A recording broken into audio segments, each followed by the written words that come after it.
Point ई, जो भी है, जिन्होंने 1 2 3 4 5 में डाला हुआ है वो उस तरीके से, बाकी ई।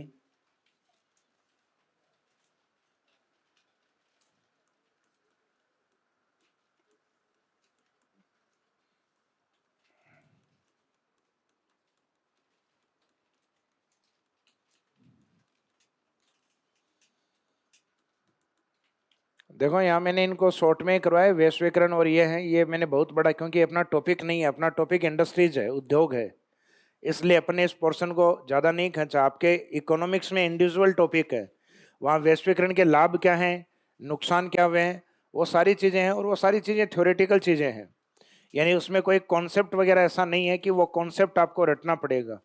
भाई कोई कंपनी दूसरे देश की आती है तो उससे क्या लाभ हो सकते हैं हमें, और उससे नुकसान क्या होंगे, तो नुकसान हमारी स्थानीय कंपनियों को होंगे, हमारे कुटीर उद्योग को होगा, फायदे होंगे, अपने लिए चॉइस बढ़ जाएगी, ऑप्शन बढ़ जाएंगे मार्केट में, अपने को बढ़िया गुणवत्ता का माल प्राप्त होगा, समय पर आपूर्ति हो पाएगी अपनी मार्केट में, कंपनियों की जो मोनोपोली है वो खत्म होगी।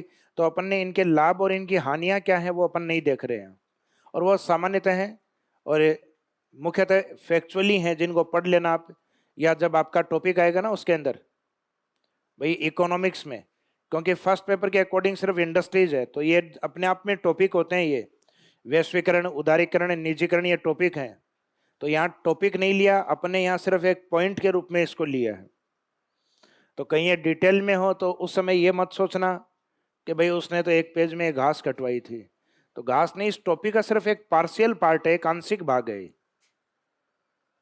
तो इसको यहाँ टॉपिक मत समझना, यहाँ सिर्फ एक पॉइंट है ये। सार्वजनिक उद्योगों को विशेष दर्जे, विशेष दर्जे का मीनिंग है सरकार अपनी जो सरकारी जो कंपनियां हैं उन कंपनियों को वैश्विक पहचान दिलाने के लिए भारत सरकार के द्वारा उद्योगों को महारत्न, नवरत्न एवं मिनी रत्न, मिनी रत्न, ये दर्जे इन कंपनियों को देना स्टार्ट किया। और ये कंपनियां क्यों, ये जो दर्जे हैं केवल कौन सी कंपनियों को हैं, सार्वजनिक कंपनियों को। और इन कंपनियों को वैश्विक स्तर पर पहचान दिलाने के लिए इस प्रकार के दर्जे दिए गए, जिसमें सर्वाधिक प्रॉफिट वाली जो कंपनियां होती हैं वो महारत्न कंपनियां होती हैं। जिस कंपनी को महारत्न का दर्जा प्राप्त हो जाता है, हालांकि नॉर्म्स होते हैं इसमें कुछ, वो देखेंगे नॉर्म्स क्या क्या है। महारत्न कंपनी को, जिसको महारत्न का दर्जा प्राप्त हो गया है, उस कंपनी के पास एक राइट्स आ जाता है 5,000 करोड़ का। 5,000 करोड़ रुपए उस कंपनी का बोर्ड बिना सरकार की अनुमति के इन्वेस्टमेंट कर सकता है। इसका मीनिंग, उसका बोर्ड का मीनिंग है उसके जो मेन बोर्ड मेंबर है, वो बोर्ड मेंबर हैं, एक मीटिंग के द्वारा या अपनी कॉन्फ्रेंस के माध्यम से ये घोषणा कर सकते हैं कि हम इस कंपनी का 5,000, क्योंकि वो बोर्ड मेंबर ही तो होते हैं जो जिन्होंने इसको प्रॉफिट में पहुंचाया है, तो इसका मीनिंग वो भी सरकार के नुमाइंदे ही हैं, सरकार का ही पार्ट है एक तरीके से। तो बोर्ड मेंबर बिना सरकार की अनुमति के 5,000 करोड़ की, 5,000 करोड़ निवेश की उनकी अपनी क्या जाती है, पावर आ जाती है उनमें। जिस कंपनी के सिर के ऊपर नवरत्न का ताज अगर लग जाता है, वो कंपनी अगर नवरत्न बन गई, तो उस कंपनी के पास राइट आ जाता है 1,000 करोड़ रुपए का, कि वो 1,000 करोड़ रुपए का इन्वेस्टमेंट है, वो बिना सरकार की अनुमति के उस कंपनी का बोर्ड है वो तय कर सकता है कि हमें इन्वेस्टमेंट 1,000 करोड़ रुपए का कहां पे करना है। मिनी रत्न के पास इस प्रकार का टैग, जो मिनी रत्न बन गई तो मिनी रत्न के पास ये टैग आ जाता है 500 करोड़ रुपए का, कि वो 500 करोड़ रुपए का इन्वेस्टमेंट बिना सरकार की अनुमति से उस कंपनी का बोर्ड कर सकता है। आपसे एग्जाम में ये पूछे जाते हैं कि कोई कंपनी अगर महारत्न कंपनी है तो वो बिना सरकार की अनुमति के उस बोर्ड के द्वारा कितने का इन्वेस्टमेंट किया जा सकता है, 5,000 करोड़। पहले आपके सेकंड ग्रेड में जो पूछा गया वो ये है, कौन सा है, नवरत्न। नवरत्न कंपनियां जो हैं वो बिना सरकार की अनुमति के कितने करोड़ का इन्वेस्टमेंट कर सकती हैं, 1,000। नवरत्न 1,000, मिनी रत्न 500, और महारत्न मिनी रत्न का 10 गुना, उसका 10 गुना, यानी 5,000 करोड़ रुपए तक का इन्वेस्टमेंट कर सकती है। तो एक तो आपको ये पता हो कि ये उद्योगों को, कौन से उद्योगों को ये दर्जे प्राप्त होते हैं। तो कई बार तो काफी इजी क्वेश्चन आता है, मिनी रत्न, नवरत्न और महारत्न कंपनियों का दर्जा किसे दिया जाता है, सहकारी क्षेत्र के उद्योगों को, सहकारी यानी कोऑपरेटिव, सरकार और निजी व्यक्तियों के उद्योगों को, निजी क्षेत्र के उद्योगों को, केवल सार्वजनिक उद्योगों को, उपरोक्त में से कोई नहीं। तो ये दर्जे हैं केवल सार्वजनिक उद्योगों को, या हो सकता है ऑप्शन में एक दे दें कि विदेशी उद्योगों को। तो फॉरेन इंडस्ट्रीज के लिए नहीं है, हमारी सरकारी कंपनियों के लिए। और सरकारी कंपनी का मीनिंग क्या समझते हो आप? सरकारी कंपनी क्या है?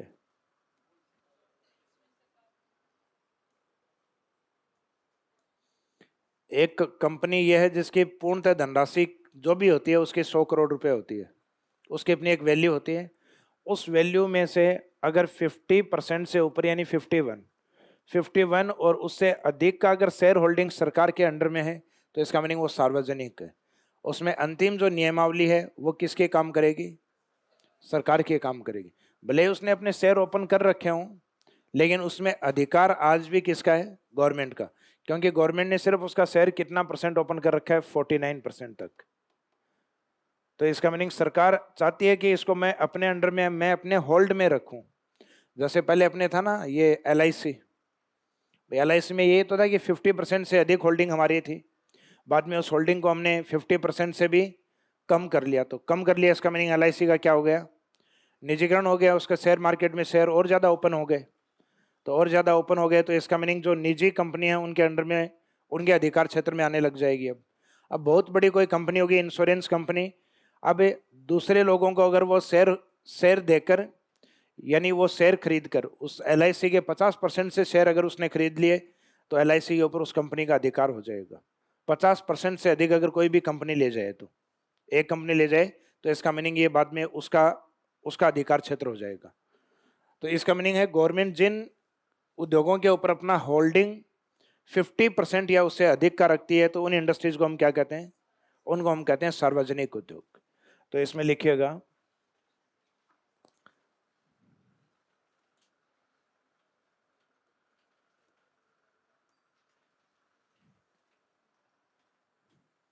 सार्वजनिक उद्योगों को वैश्विक दर्जा,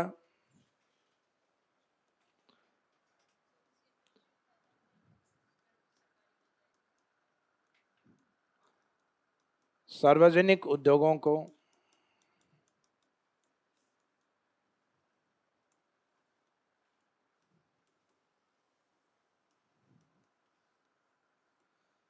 वैश्विक दर्जा या पहचान, वैश्विक दर्जा या पहचान दिलाने के लिए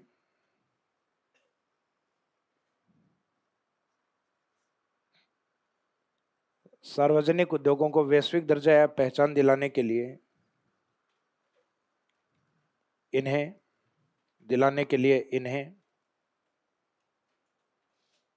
विशेष दर्जे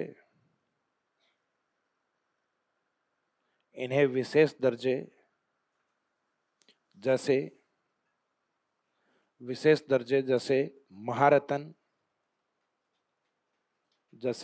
महारत्न, नवरत्न एवं मिनी रत्न दिए जाते हैं। विशेष दर्जे जैसे महारत्न, नवरत्न एवं मिनी रत्न दिए जाते हैं।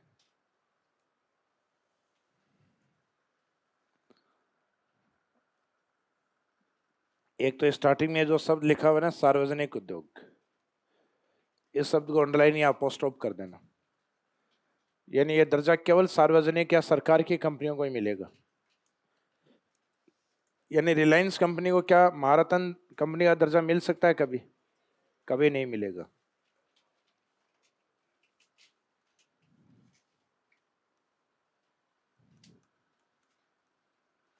भारत में वर्तमान में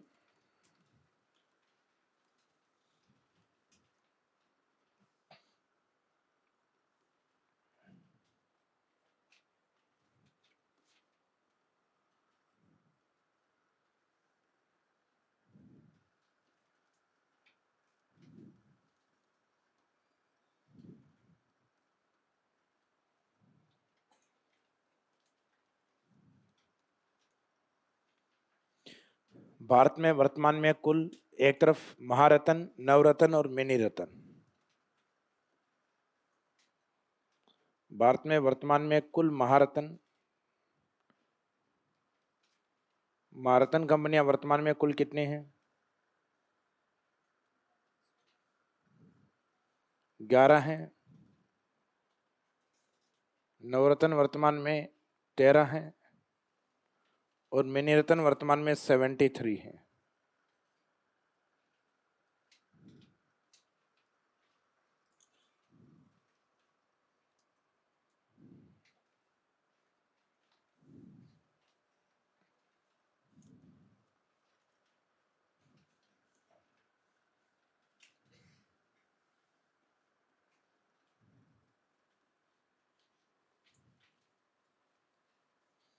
महारत्न वाला जो कॉन्सेप्ट है ये स्टार्ट किया गया था गवर्नमेंट के द्वारा 2009 में।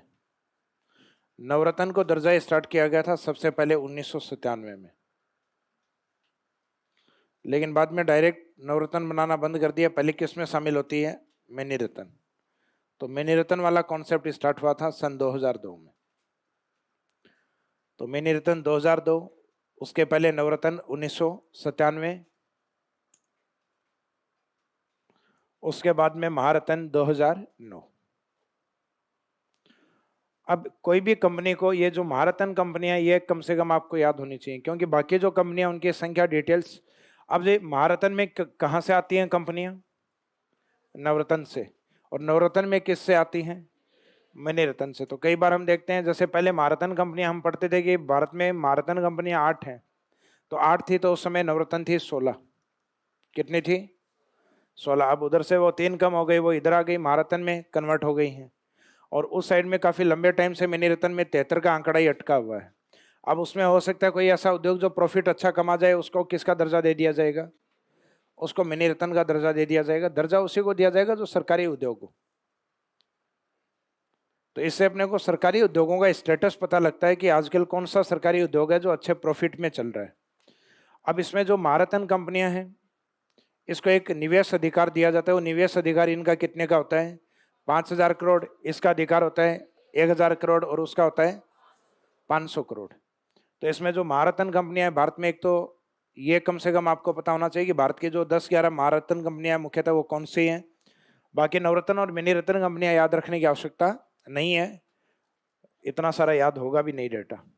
तो इसका मीनिंग हम देखेंगे सिर्फ है महारत्न कंपनियों की लिस्ट वर्तमान में कौन कौन सी है भारत में महारत्न कंपनियां। तो नेक्स्ट लाइन में लिखिएगा महारत्न। नवरत्न जैसे अपन कहते हैं कि भाई अकबर के दरबार में जो थे ना, कितने रत्न थे? 9 रत्न थे। तो उस तरीके से उन्होंने कहा कि भाई जिस तरीके से जो इंडस्ट्रीज है सार्वजनिक क्षेत्र की, जो अच्छे प्रॉफिट वाली इंडस्ट्रीज होंगी, उनको हम नवरत्न का दर्जा देंगे। तो नवरत्न का मीनिंग है जो अपने आप में एक्सीलेंस हो। तो उस समय अकबर के दरबार में जो एक्सीलेंट अपने अपने सेक्टर में कितने व्यक्ति एक्सीलेंट व्यक्ति थे? 9।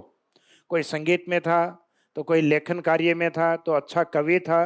तो इस तरीके से भारत के अंदर जो भी कंपनी सबसे बेस्ट होगी वो अपने आप में नवरत्न। तो नवरत्न अकबर के दरबार के जो नवरत्न है उससे कहीं ना कहीं शब्द लिया हुआ है। तो उसमें जितनी भी जो कंपनियां आई, तो जरूरी नहीं इसमें 9 कंपनियां होंगी। कंपनियां इसमें पहले ज्यादा थी और वर्तमान में कितनी है? कम है। तो पहले तो डायरेक्ट ही नवरत्न ही घोषित करते थे, बाद में इनको ये लगा कि हमें नवरत्न से पहले एक कॉन्सेप्ट और रखना चाहिए, पहले मिनी रत्न रखेंगे अपन। तो फिर इन्होंने मिनी रत्न रखा। फिर बाद में लगा कि जो बहुत अच्छे प्रॉफिट में जाए उसको क्या दर्जा दे। फिर बाद में इन्होंने 2009 में जाके डिसाइड किया कि अब नवरत्न से भी जो ज्यादा प्रॉफिट में जा रही है उसको हम महारत्न का दर्जा दे सकते हैं। हाँ, अब बताओ। घाटे में लंबे टाइम तक अगर रहेंगी तो बाद में हो सकता है कि डिमोशन हो जाए। भाई कोई व्यक्ति बिल्कुल ही निकम्मा हो तो बाद में सरकारी तंत्र उसका रख के करेगा क्या?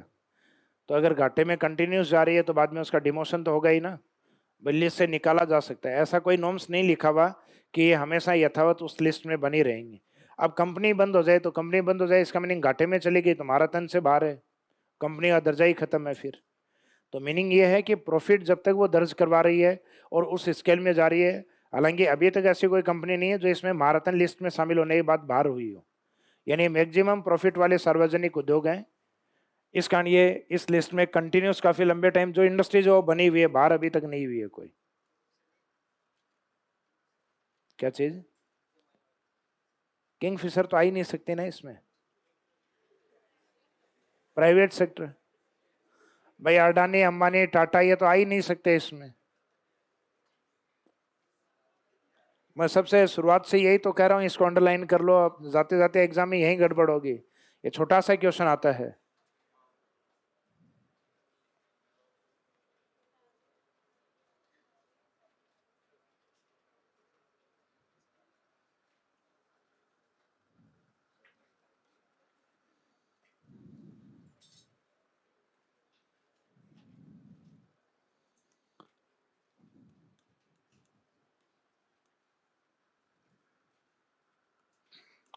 इसमें सिर्फ ये एक कंपनी है जिसको हम थोड़ा डिटेल में करेंगे, महारत्न।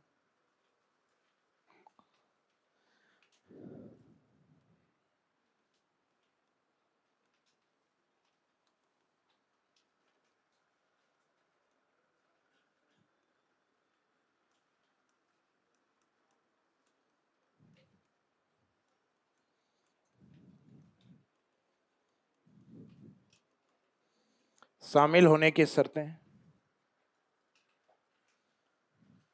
महारत्न कंपनी में अगर कोई शामिल हो रहा है तो उसके शामिल होने की शर्तें क्या होनी चाहिए, या क्या क्या शर्तें हैं जो उसको शामिल करने के लिए उसमें रखी गई हैं।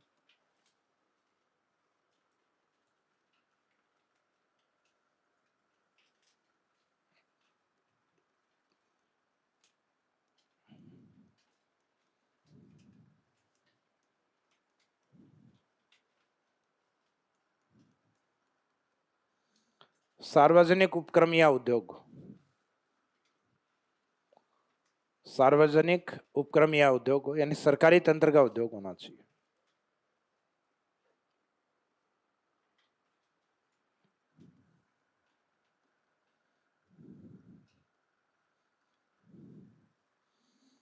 पहले से नवरत्न का ताज उसके सिर पे होना चाहिए। ऐसा नहीं सीधा लाके महारत्न को सजा दिया। स्टेप बाय स्टेप आएगी। पहले मिनी रत्न में शामिल होगी, फिर नवरत्न में, और बाद में प्रमोट होके क्या दिया जाएगा, महारत्न। तो महारत्न कंपनी से पहले उसके पास दर्जा क्या होना चाहिए, नवरत्न का दर्जा होना चाहिए।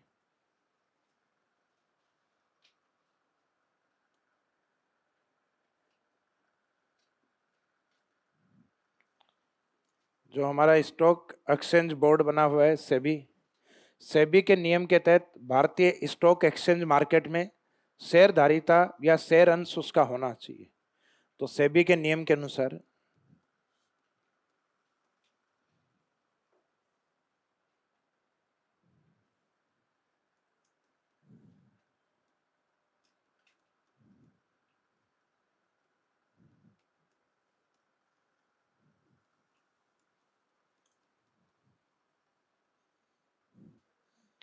शेयर होल्डिंग या जो उसका शेयर मार्केट में शेयर धारिता होनी चाहिए। यानी कोई ऐसी कंपनी नहीं है जिसका एक्सचेंज मार्केट में कोई शेयर ही ना हो। तो अपना जो नेशनल स्टॉक एक्सचेंज है ना,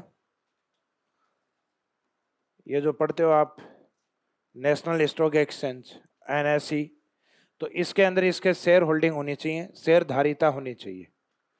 सेबी के नियम से, यानी सेबी ने जो नियम इनके कंपनियों के लिए बना रखे हैं सार्वजनिक, उन कंपनियों के नियम के तहत, तो नियम के तहत उसके शेयर धारिता होनी चाहिए।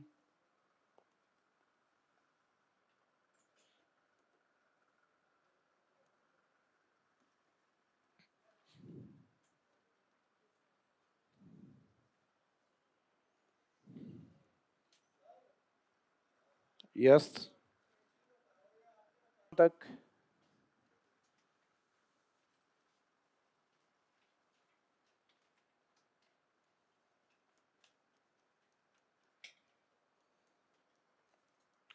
औसत वार्षिक शुद्ध लाभ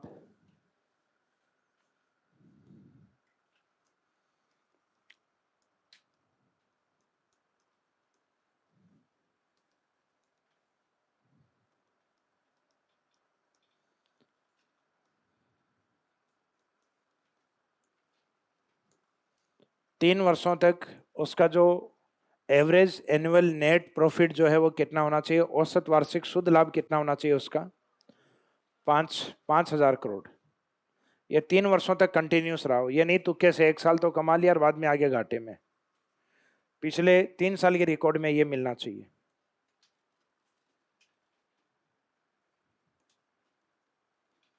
तीन वर्षों तक औसत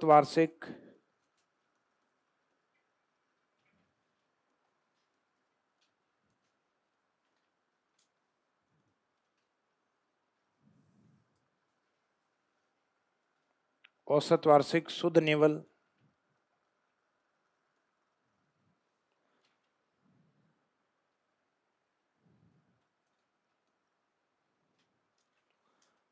ये जो नेट वर्थ होती है ये होता है नेट प्रॉफिट, और ये नेट निवल यानी जो मुख्यतः व्यापार में कुल जो उसका होता है ना, कि व्यापार में जो कुल उसकी आमदनी प्राप्त हुई है, कुल जो निवल उसको प्राप्त हुई है। शुद्ध निवल का मीनिंग होता है, शुद्ध लाभ का मीनिंग होता है उसका जो प्योर प्रॉफिट है, यानी जिसमें लागत वगैरह, उस लागत वगैरह को हटा दिया जाए। तो ये आपके इकोनॉमिक्स में कुछ टर्म्स दिए हुए हैं, सभी के हैं क्या आप लोगों के, ये फर्स्ट पेपर? तो ये जो टर्म्स वगैरह ये पढ़ी हैं आपने अभी तक? तो ये इकोनॉमिक्स में जाके पढ़ोगे तब ये टर्म्स समझ में आ जाएंगे कि जो नेट प्रॉफिट है, नेट प्रॉफिट क्या होता है, शुद्ध लाभ क्या होता है, शुद्ध जो निवल होती है यानी जो नेट वर्थ जो होती है कंपनी की, तो वो नेट वर्थ होती है जो कुल, जिसमें अपन सारी चीजों को, उस कंपनी का जो प्रॉफिट है उस सारे प्रॉफिट को और उसकी जो जितनी भी आमदनी होती है उसको पूरी को ऐड करते हैं। तो ये शुद्ध निवल उस कंपनी की 3 वर्षों तक, यानी वो कंपनी अपना एक स्टेटस रखती है और वो स्टेटस है उसका 3 वर्षों तक कंटिन्यू, 15,000 करोड़, ये भी वार्षिक है।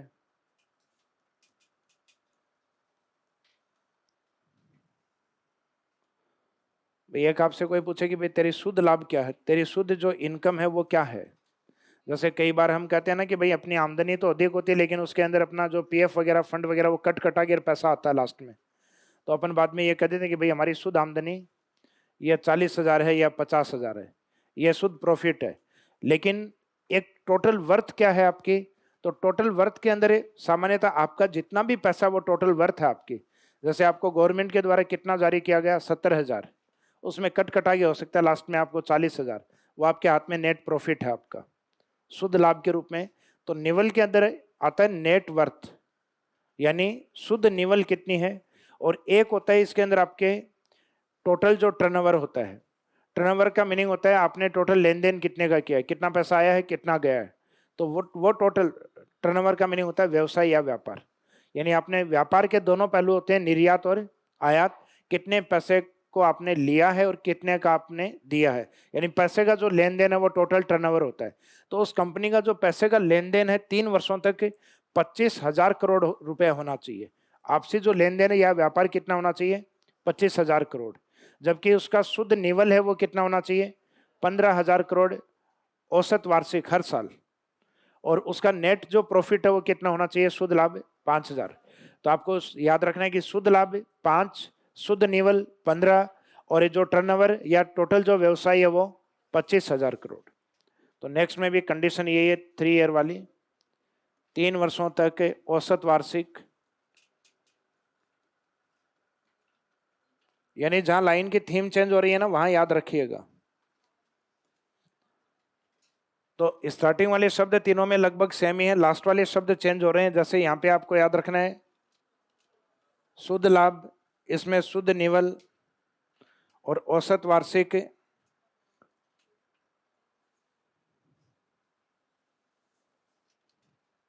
यहां रहेगा टर्नओवर, या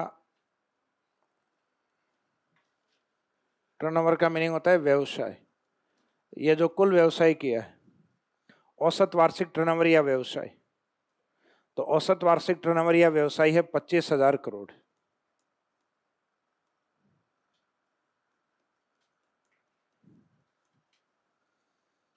अगर किसी कंपनी का ये स्टेटस रहा हो पिछले 3 सालों तक, नेट प्रॉफिट में, नेट वर्थ में, और उसका जो टोटल टर्नओवर है उसके अंदर, तो नेट प्रॉफिट वाला स्केल छोटा रखा गया है, शुद्ध लाभ वाला 5,000, उसका जो वर्थ वाला है, निवल वाला है, वो रखा गया है 15,000, और उसका टोटल जो टर्नओवर है, लेन देन है, वो व्यवसाय की बात होगी 25,000 करोड़। यानी हर साल उसके बही खाते का जो हिसाब है कम से कम 25,000 करोड़ या उससे अधिक का होना चाहिए। तो इसका मीनिंग 25,000 करोड़ से ऊपर ऊपर का अगर लेन देन होता है, लेन देन यानी व्यवसाय या व्यापार, तो व्यवसाय अगर उससे ऊपर का होता है, उसका टोटल वर्थ 15,000 करोड़ 3 साल से कंटिन्यूस, पिछले साल भी यही था, इस साल भी ये है, इससे ऊपर है, अगले साल भी यही रहे, तो इसका मीनिंग 3 सालों तक रिकॉर्ड में उसके ये है, और 3 वर्षों तक उसकी जो नेट प्रॉफिट आय या जो इनकम है वो क्या रही है, 5,000 करोड़। तो 5,000 करोड़ शुद्ध आई रही है, वही जाके आगे उसको क्या मिलता है, वो उसको राइट से अधिकार मिलता है महारत्न कंपनी बनने के बाद। महारत्न कंपनी बनने के बाद ये 5,000 करोड़ तक का निवेश बिना सरकार की अनुमति के कंपनी के बोर्ड के द्वारा ये निवेश किया जा सकता है। और इससे पहले की कुछ आवश्यकताएं हैं जो मैंने आपको सेबी, नवरत्न और सार्वजनिक होना बताया, वो याद रखना है। नेटवर्थ का मीनिंग होता है जैसे कोई भी कंपनी जो होती है उसकी जो टोटल जो वर्थ होती है, बस जैसे कोई पूछे कि भाई आपकी कुल वर्थ या आपकी संपत्ति क्या है, वर्थ का मीनिंग तो यही होता है ना। तो वर्थ का मीनिंग जो कंपनी की जो टोटल वैल्यू है वो आज वर्तमान में कितनी है। तो कोई ना कोई कंपनी की अपनी एक वैल्यू होती है ना कि भाई ये 5,000 करोड़ की कंपनी है, तो इसका मीनिंग उस कंपनी की अपनी एक निवल, अपनी एक वर्थ होती है। जैसे पिछले 3 सालों तक वो वर्थ कम से कम 15,000 करोड़ या उससे ऊपर की रही हो, और वो कंपनी जो टर्नओवर या आपसी लेन देन जो करती है वो 25,000 करोड़ रुपए का लेन देन करती है, लेकिन उसमें शुद्ध आय कितनी निकाल कर लाती है अपनी, वो शुद्ध आय निकाल के लाती है उसमें 5,000 करोड़। तो आपसी लेन देन कितने का भी हो सकता है, 50,000 करोड़ का भी हो सकता है। बाद में पता चला कि कंपनी को लाभ इतना नहीं हो रहा, लेन देन तो खूब कर रही है, 50,000 करोड़ तक कर रही है, लाभ हो रहा है कंपनी को 1,000 करोड़ का लास्ट में। तो इसका मीनिंग क्या महारत्न कंपनी बन जाएगी? नहीं। तो सिर्फ लेन देन से 50,000 करोड़ पे निकल जाओ, चाहे आपका जो शुद्ध प्रॉफिट है वो आपका ये होना चाहिए। मार्केट में जाके खड़े होते हो आप, तो आपकी कंपनी का एक स्टेटस, एक वर्थ होना चाहिए। अब वर्थ, अगर कंपनी लेन देन व्यापार खूब कर रही है, इनकम भी खूब कर रही है, लेकिन कंपनी की कोई स्टेटस या वैल्यू नहीं है, यानी उसका अपना कोई वर्थ नहीं है, कि जैसे गए तो भाव लगाया कंपनी का किसी ने कि 2,000 करोड़, तो 2,000 करोड़, इसका मीनिंग उस कंपनी की टोटल जो वर्थ है उस वर्थ में वो पिछड़ रही है।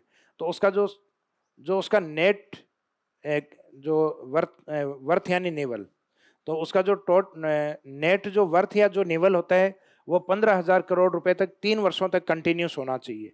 तो ये स्टेटस है, ये इसके पास 3 वर्षों तक कंटिन्यूस मेंटेन होंगे तो उसको महारत्न का दर्जा दिया जाएगा।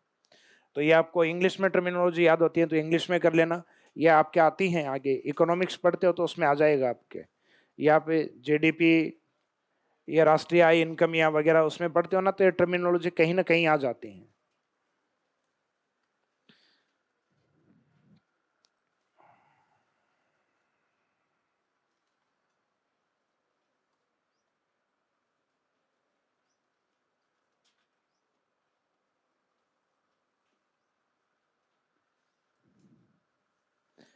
तो ये शामिल होने की शर्तें पढ़ी हैं लास्ट में अपन ने। तो उपरोक्त शर्तों को पूर्ण करने वाली कंपनी को या उद्योग को महारत्न का दर्जा दिया जाता है, और महारत्न का दर्जा प्राप्त करने वाली कंपनी को 5,000 करोड़ रुपए तक का निवेश करने का अधिकार मिल जाता है। तो नेक्स्ट लाइन में लिखिएगा,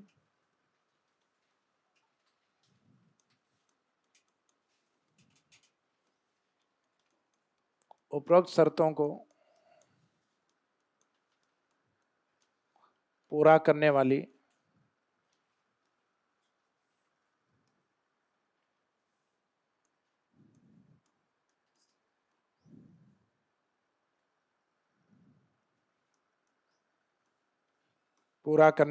नवरत्न कंपनी को, उपरोक्त शर्तों को पूरा करने वाली नवरत्न कंपनी को महारत्न का दर्जा दिया जाता है।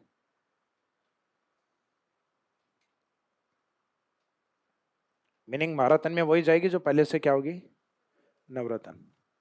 उपरोक्त शर्तों को पूरा करने वाली नवरत्न कंपनी को महारत्न का दर्जा दिया जाता है।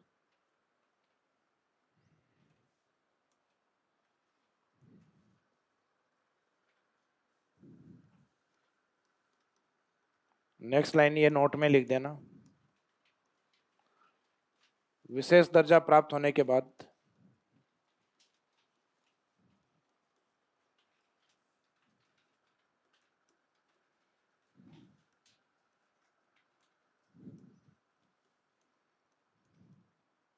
कंपनी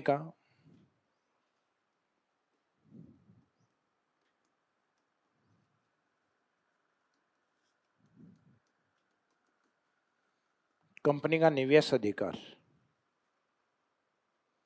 एक इन्वेस्टमेंट राइट्स उसके पास आ जाता है, उस कंपनी के बोर्ड के पास।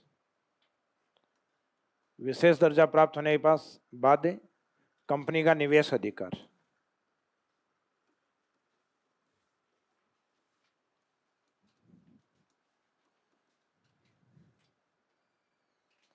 निवेश अधिकार महारत्न कंपनी का कितना होता है? 5,000 करोड़ रुपए। नवरत्न का कितना होता है? नवरत्न का 1,000 करोड़ रुपए। और इसके बाद में मिनी रत्न का, मिनी रत्न का होता है 500 करोड़ रुपए।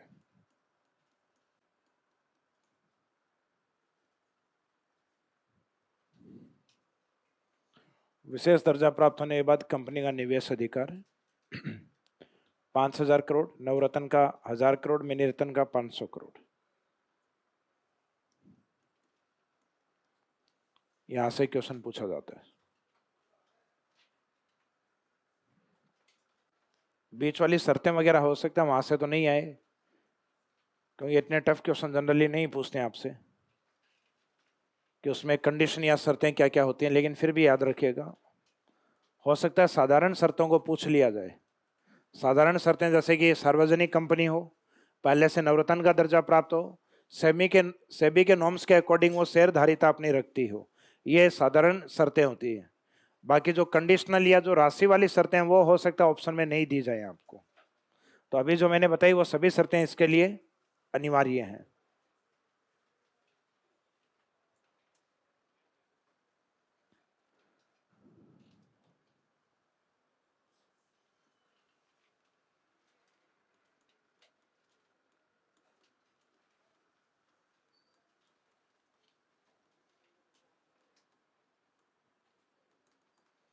भारत की महारत्न कंपनी,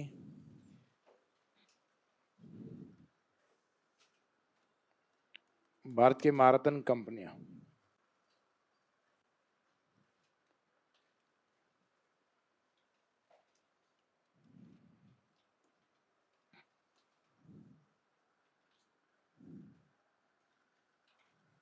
कंपनियों में नहीं छोटा हो जाएगा ना फिर।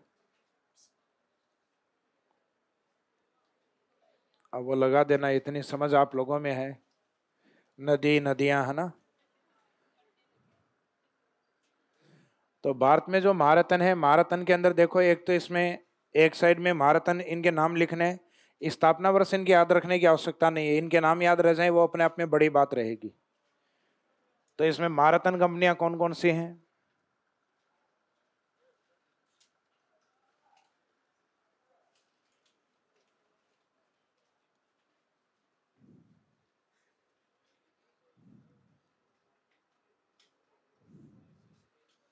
क्या शब्द है? ओएनजीसी नाम सुना है?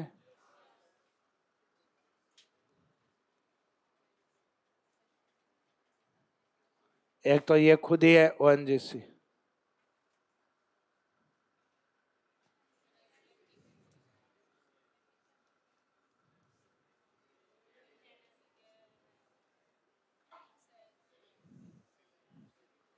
सेल नहीं, सेल, कोल इंडिया लिमिटेड। सेल तो वो हो जाएगी SAIL। तो ओएनजीसी का मीनिंग है oil and natural gas corporation.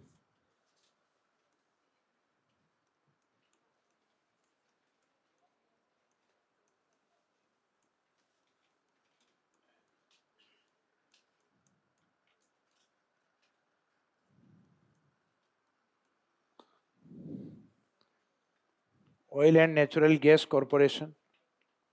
इसके बाद में जो एनटीपीसी है, एनटीपीसी का meaning national thermal power corporation.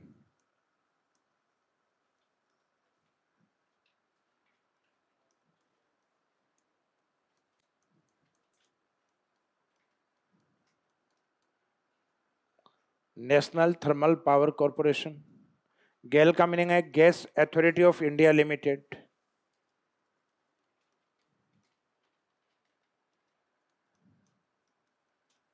Gas authority,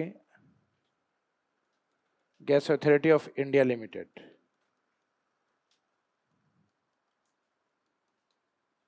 gas authority of India limited. Coal India limited.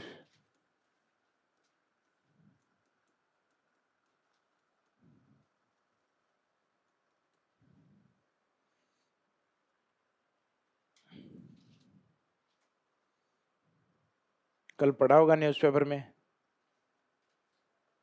Coal India limited का विद्युत कंपनियों के ऊपर इतना बकाया, विद्युत कंपनियों का कस्टमरों पर या उपभोक्ताओं पर इतना बकाया। तो कोल इंडिया का विद्युत कंपनियों या डिस्कॉम पर जितना बकाया है उससे ज़्यादा डिस्कॉम कंपनियों का अपने कस्टमर के ऊपर बकाया है। तो इसका मीनिंग डिस्कॉम कंपनियां, विद्युत कंपनियां घाटे में नहीं है। इसका मीनिंग जिन व्यक्तियों के बिल अगर जमा हो जाएंगे सारे, तो इसका मीनिंग वो प्रॉफिट में है और इजीली पैसा किसका चुका सकते हैं? कोयले का जो कोयला, कोल इंडिया लिमिटेड, कोल यानी कोयला, कोल इंडिया लिमिटेड। या स्पेलिंग में यही लिखना है, इंग्लिश में शब्द है इसलिए कोल ही लिखा जाएगा, यहाँ कोयला इंडिया लिमिटेड मत लिख देना।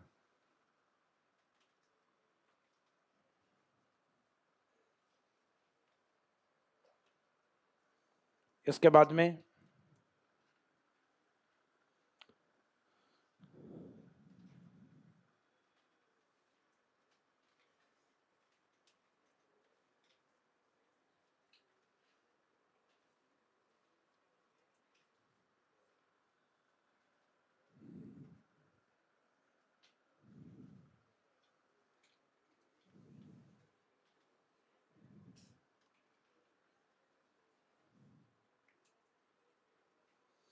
एसबीआई में बी अपन 2 बार रिपीट करेंगे, ये ध्यान देना। पहले तो बी एक ही था लेकिन अब बी एक और आ गया है। ये कौन सा, ये पता चला SAIL, SAIL authority of India limited. ये भेल,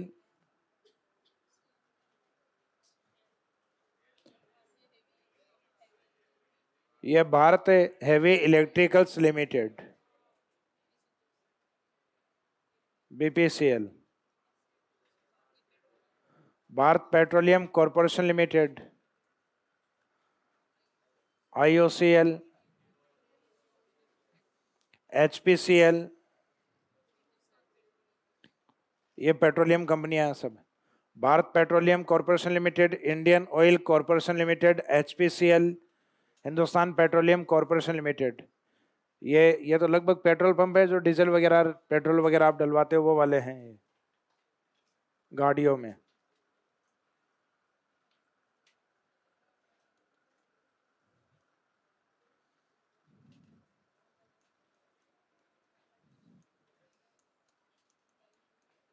cell authority India limited, SAIL authority of India limited, sorry steel authority, हाँ वेरी गुड, सेल वापस लिख दिया अपन ने, steel authority of India limited.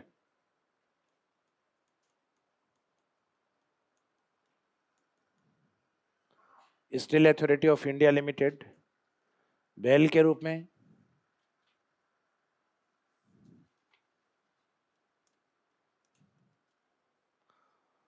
Bharat heavy,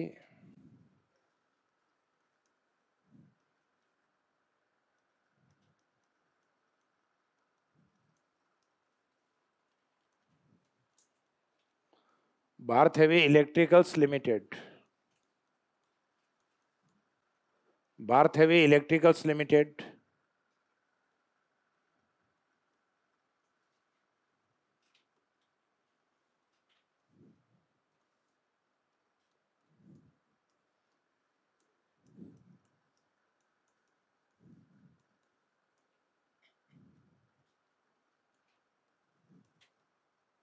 next है BPCL, Bharat petroleum corporation limited,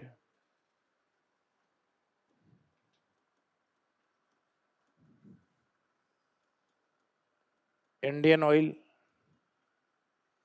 आगे सेम टू सेम है, corporation limited, HPCL, HPCL Hindustan petroleum, Hindustan petroleum corporation limited. इसका मैंने जितने भी कंपनियां हैं ये सब महारत्न में पेट्रोलियम वाली शामिल है।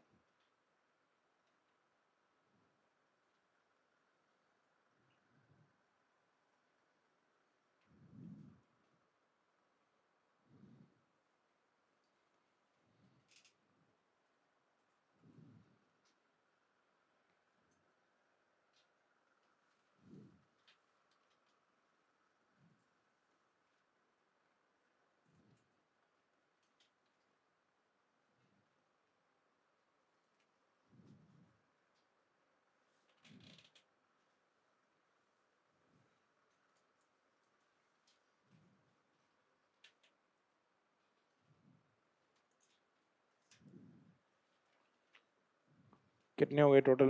9 हो गई ना।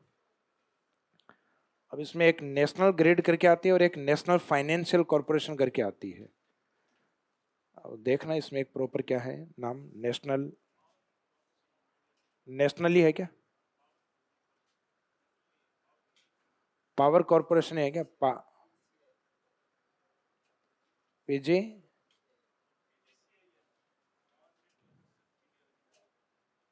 PGCIL, power grid corporation India limited.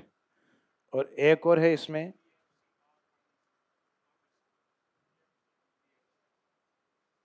Power PFC।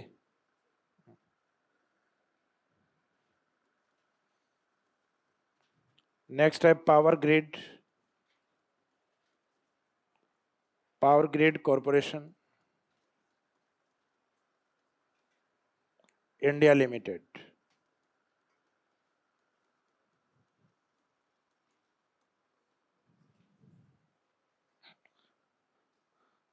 यानी भारत के अंदर जो मुख्यतः जो ग्रिड कंट्रोलर कंपनी है मुख्य सार्वजनिक क्षेत्र की, वो है power grid corporation India limited. 11 है प्रेजेंट, ये भी शामिल हो गई है इसमें।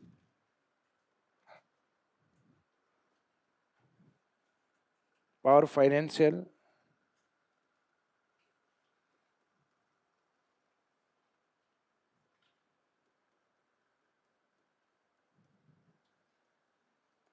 Power financial corporation.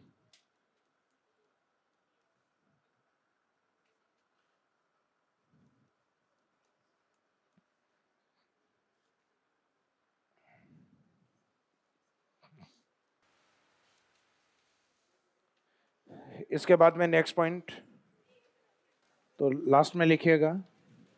पॉइंट इसमें लिखवाया हुआ है क्या पहले? कोई नहीं, हेडिंग में डलवाया था क्या अपन ने कुछ?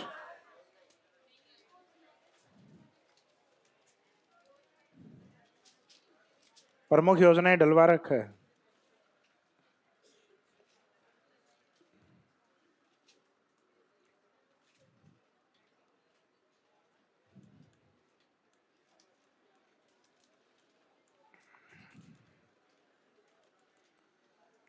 प्रमुख स्कीम या योजनाएं हैं उसमें नंबर फर्स्ट,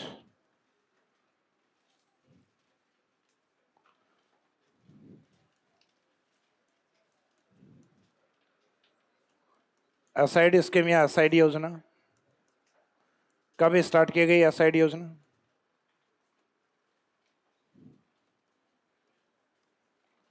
एसआईडी स्कीम या योजना की शुरुआत है 2002 की।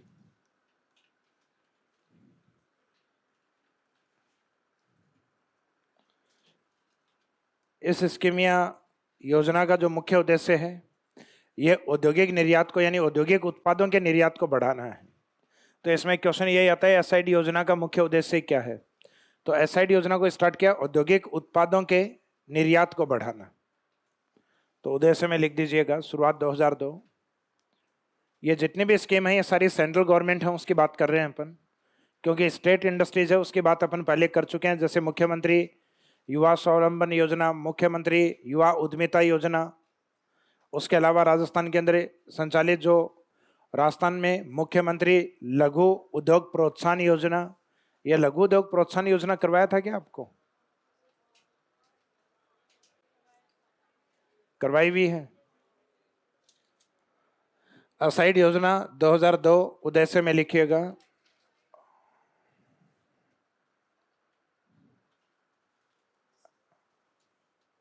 असाइड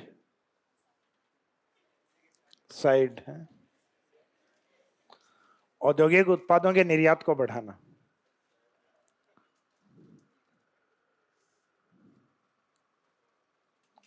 औद्योगिक उत्पादों के निर्यात को बढ़ाना।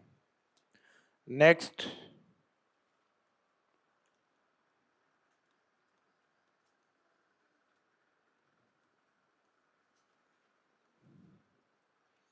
मेक इन इंडिया करवा रखी है ना ये वाले। स्कीम का टाइम पीरियड लिख देना इसमें, कब की है?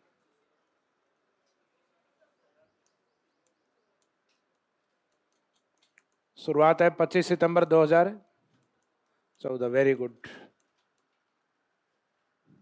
इसके बाद में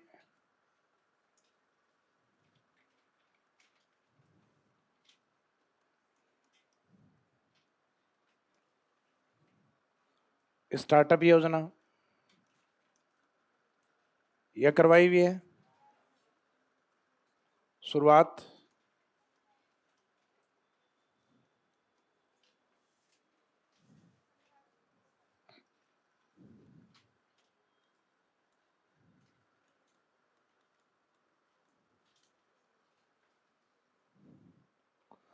ये जो मेक इन इंडिया, उस मेक इन इंडिया के अंदर जो मुख्यतः मशीनरी या कलपुर्जे हैं उनको जोड़ के एक पिक्चर या एक डायग्राम सा बना हुआ है, वो किसका है?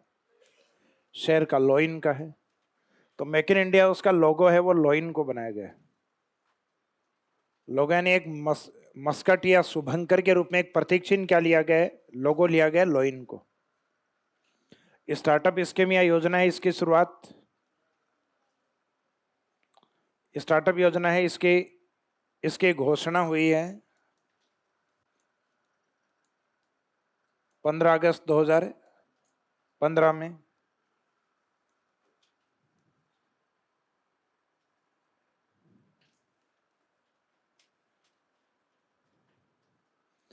जबकि ये योजना लागू कब हुई है? लागू बाद में हुई है 16 जनवरी 2016।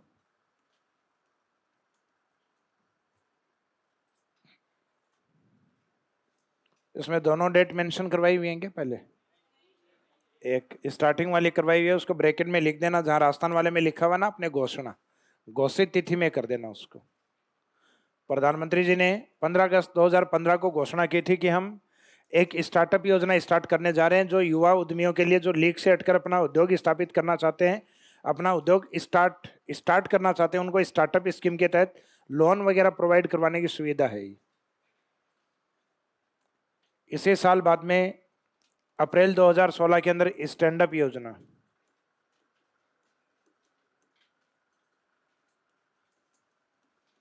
स्टैंडअप योजना है, ये किसके लिए थी?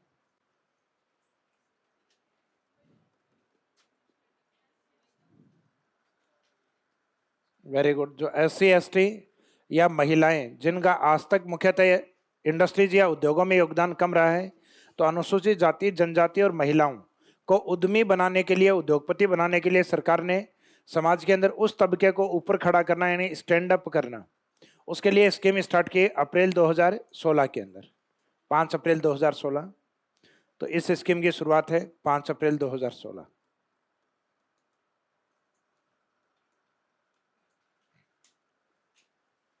स्टार्टअप है 15-15, 16-16, 15 अगस्त 2015, 16 यानी 16 जनवरी 2016।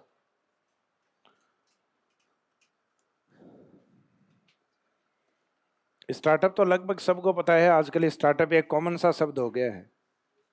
पहले जैसे लोग कहा करते थे ना कि भाई MBA कर रहा हूँ, तो अपन यूँ समझा करते बहुत बड़ा काम करके मल्टीनेशनल कंपनी में काम करने वाला है, तो MBA कर रहा हूँ, इसके नाम से लोगों की सगाइयाँ और शादियाँ हो जाया करती थी। 2009-10 के आसपास का माहौल है ये। फिर आजकल हर किसी से पूछो, जैसे कोई टेक्नोलॉजी या कंप्यूटर का कोई काम करता है ना, जिसको थोड़ा बहुत टेक्नोलॉजी का नॉलेज हो गया है, तो उससे पूछते हैं क्या करते हो, कि अभी तो जॉब कर रहा हूँ लेकिन स्टार्टअप की सोच रहा हूँ। स्टार्टअप का मीनिंग है कि अपना खुद का जो बिजनेस है या कुछ ऐसी नई थीम है जिसके ऊपर काम कर रहा हूँ। हो सकता है कि आने वाले टाइम में मैं अपना कुछ अलग स्टार्ट करूँ, तो ये स्टार्टअप। तो ये आजकल जो टेक्नोलॉजी का थोड़ा बहुत नॉलेज रखते हैं, उनके मुंह पे ये आम शब्द बना हुआ है स्टार्टअप, कि खुद का स्टार्टअप करने की सोच रहा हूँ। यानी 2007-8 में चाहे कोई कॉमर्स वाला हो, BA वाला हो, साइंस वाला हो, सबके मुंह पे एक ही था कि MBA की तैयारी कर रहा हूँ। तो स्टैंडअप योजना है, ये इंपॉर्टेंट है। इसका जो उद्देश्य है ये रिपीट कर लीजिए आप, अगर पहले लिखा हुआ है तो भी कोई बात नहीं। SC ST यानी विशेष वर्ग को टारगेट किया हुआ है, SC ST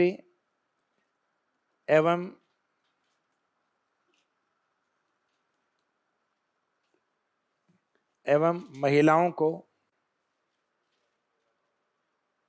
क्या चीज,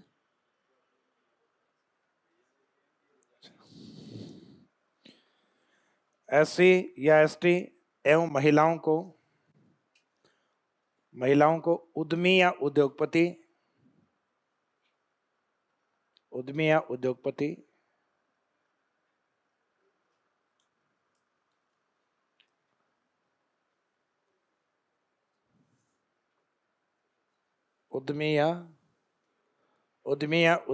बनाने में सहयोग करना।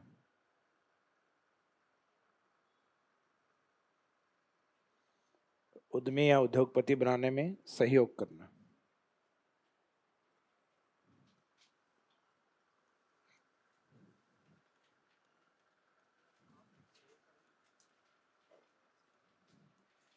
हाँ, आर्थिक सहयोग रहेगा इसमें, फाइनेंशियल कॉपरेशन रहेगा।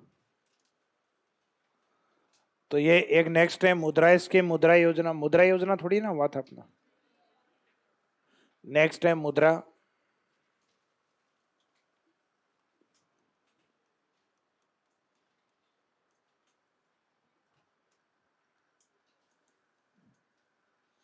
माइक्रो यूनिट्स डेवलपमेंट,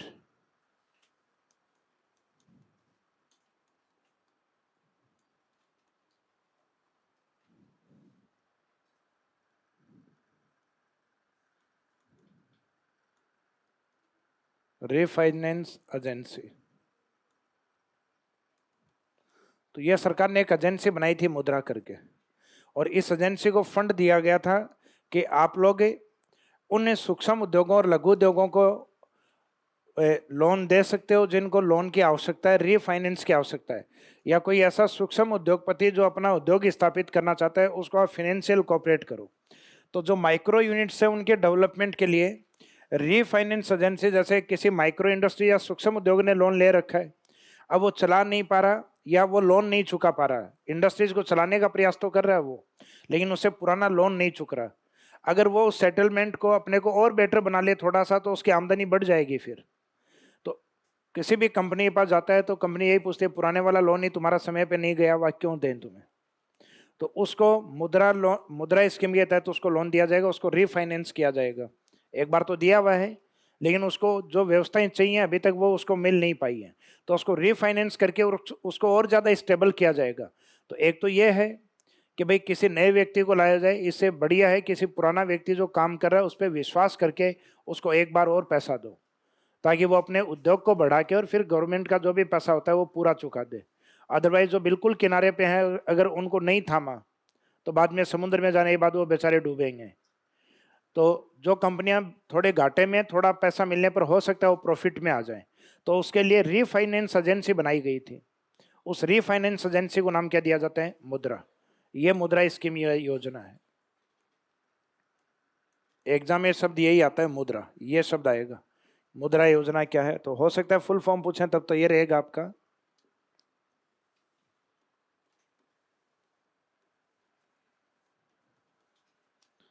इसकी शुरुआत है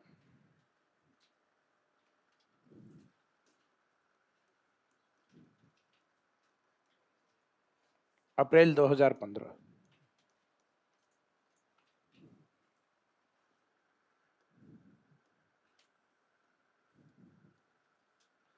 योजना या स्कीम क्या है,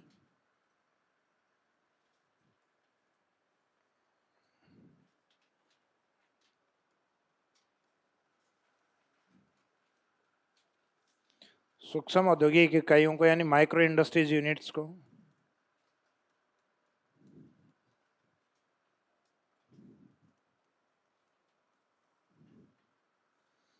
सूक्ष्म औद्योगिक इकाइयों को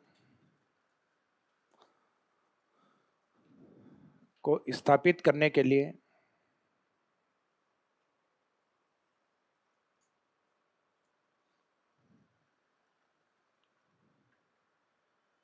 सूक्ष्म औद्योगिक इकाइयों को स्थापित करने के लिए लोन उपलब्ध करवाना।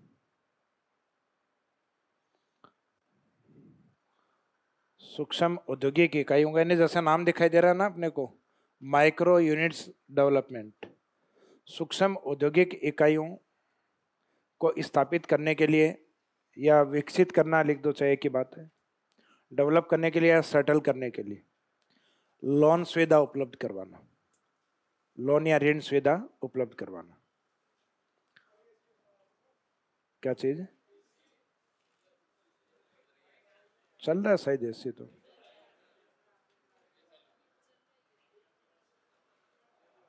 वो वाले नहीं चल रहे।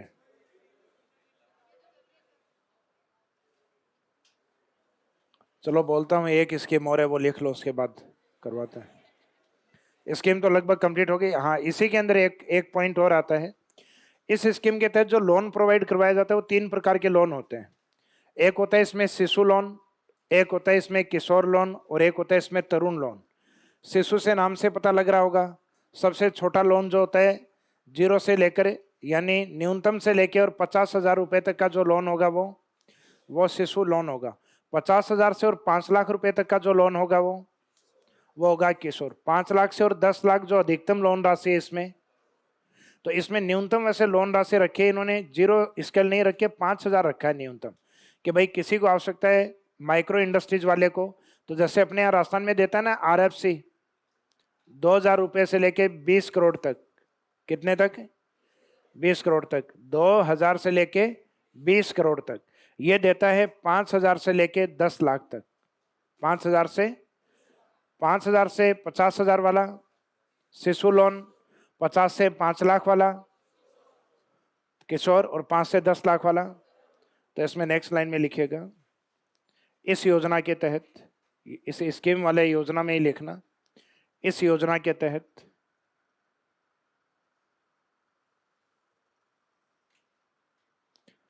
5,000 से 10 लाख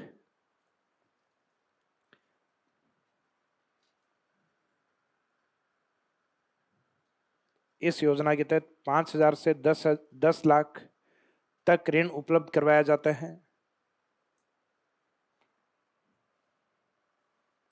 इस योजना के तहत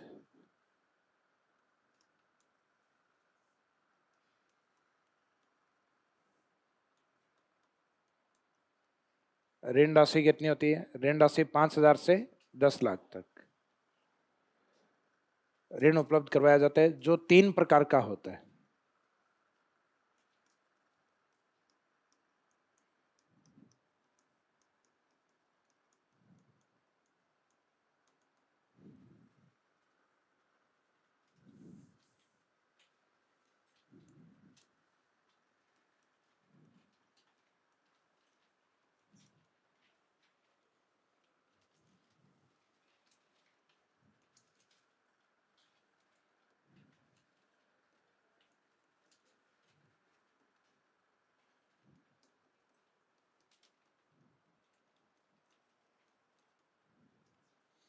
शिशु, किशोर और तरुण।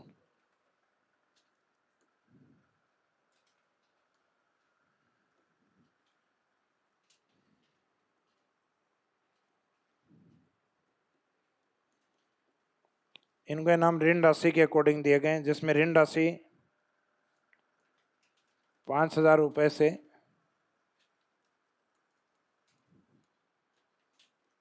50,000 रुपए तक रखी जाएगी, वो रहेगा शिशु। 50,000 रुपए प्लस जो होगा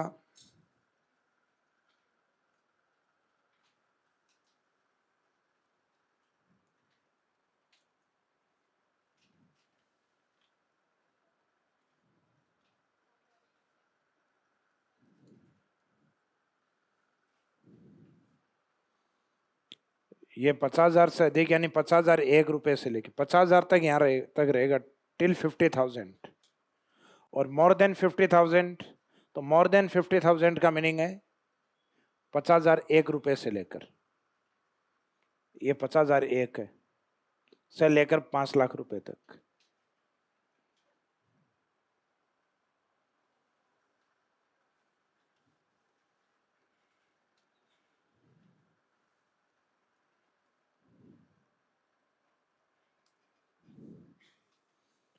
पांच लाख से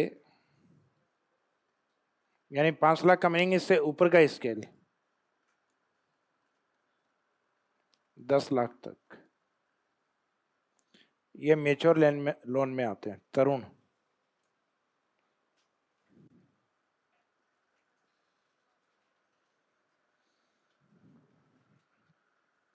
तो इसमें रखा गया था कि माइक्रो इंडस्ट्रीज को जो लोन तो उपलब्ध करवाएंगे ही, लेकिन इनकी रेट बहुत ज़्यादा नहीं रहेगी, इनकी रेट कम रहेगी इसमें।